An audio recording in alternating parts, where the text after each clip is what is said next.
Allahu Akbar. Allahu Akbar. Setiap hari, di setiap masjid dan musola, azan berkumandang sebagai pertanda datangnya waktu sholat. Lantunan Bilal bin Rabah bisa kita dengar sampai sekarang, saling bersahutan merdu antara masjid yang nantinya akan terus berkumandang sampai hari akhir kelak. Tapi tahukah kalian bagaimana sejarah awal mula senandung azan ini? Dan mengapa azan menjadi tanda isyarat datangnya waktu sholat? Simak ulasan lengkapnya berikut ini. Kisah awal mula senandung azan dan sejarah yang jarang diungkap. Assalamualaikum warahmatullahi wabarakatuh. Sahabat Latasan.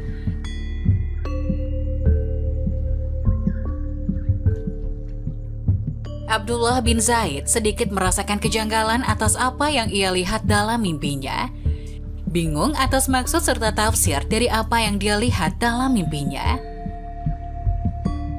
Syariat Islam mulai nampak di atas permukaan setelah hijrahnya Rasulullah SAW ke kota Madinah.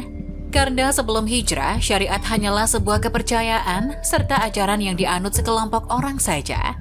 Bahkan mayoritas penganutnya hanya dari kalangan orang-orang yang lemah. Hal tersebut disebabkan karena diskriminasi, tekanan, serta penganiayaan yang dilakukan oleh kafir Quraisy atau penduduk Mekah terhadap pemeluk agama Islam. Semenjak kedatangan Rasulullah SAW beserta rombongan muhajirin ke Madinah, syiar Islam sedikit demi sedikit mulai muncul ke permukaan. Contohnya semisal sholat berjamaah di Masjid Nabawi. Hari demi hari terlaksananya sholat berjamaah ini, para sahabat merasa ada sedikit kendala, yaitu bagaimanakah cara ataupun upaya untuk mengumpulkan penduduk sekitar agar bisa melakukan sholat berjamaah secara serentak. Tanda atau kode apa yang akan digunakan sebagai isyarat datangnya waktu sholat, serta akan ditegakkannya sholat jamaah. Akhirnya para sahabat pun menyampaikan keluhannya tersebut kepada Rasulullah SAW. Dirasa pentingnya hal itu, maka Rasulullah SAW pun mengajak pembesar para sahabat untuk bermusyawarah dalam penyelesaian masalah tersebut. Musyawarah pun mulai berlangsung di bawah atap sabut Masjid Nabawi. Rasulullah SAW pun mulai membuka dialog. Wahai Rasulullah, bagaimana jika kita gunakan lonceng sebagai tanda masuk waktunya sholat? Saran salah seorang sahabat. Rasulullah SAW tak menyetujui sarannya, seraya menjawab, sungguh lonceng adalah isyarat yang digunakan Nasrani sebagai tanda masuk waktu perkumpulan mereka di gereja. Salah seorang sahabat yang lain berkata, wahai Nabi, bagaimana jika kita kibarkan bendera saja sebagai tanda masuknya waktu sholat? Tetapi tetap tak terlihat tanda persetujuan dari Rasulullah. Wahai Rasulullah, bagaimana jika kita tiup trompet saja sebagai tanda dekatnya waktu jamaah sholat? Usul salah seorang sahabat. Lagi-lagi Rasulullah tak condong hatinya atas saran tersebut, seraya berkata, sungguh trompet adalah isyarat Yahudi sebagai tanda perkumpulan mereka di biara. Musyawarah pun masih terus berlangsung, tapi tetap tak membuahkan hasil yang diinginkan.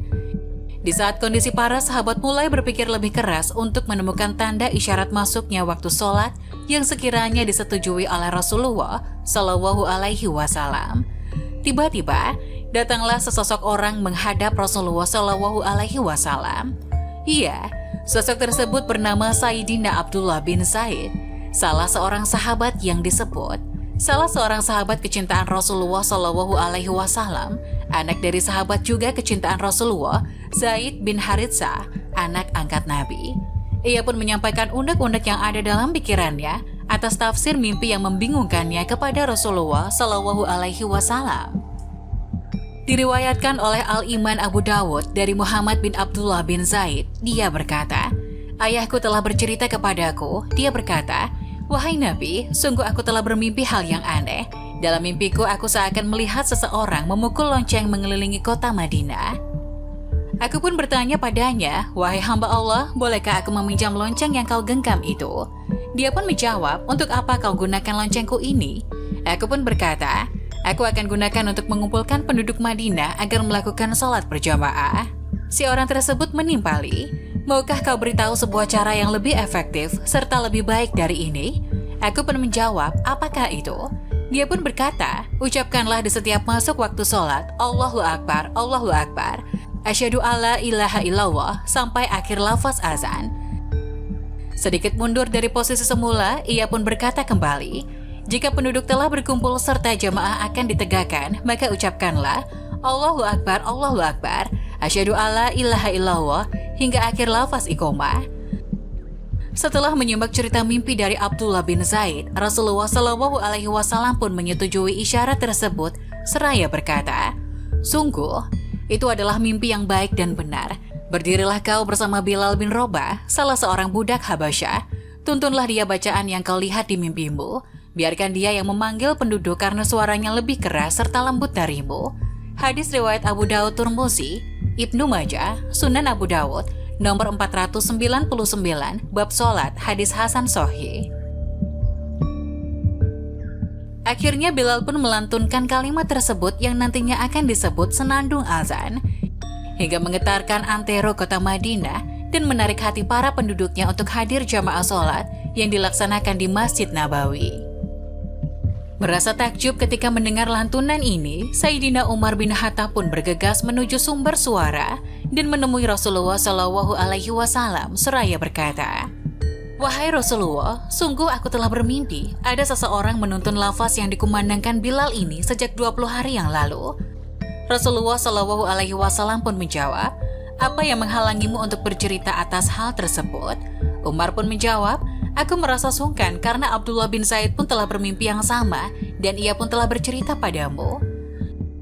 Mulai dari kejadian ini, Bilal bin Robah pun dipercaya oleh Rasulullah SAW untuk mengemban tugas sebagai muazin, pengingat waktu sholat, hingga akhir hayat Rasulullah SAW.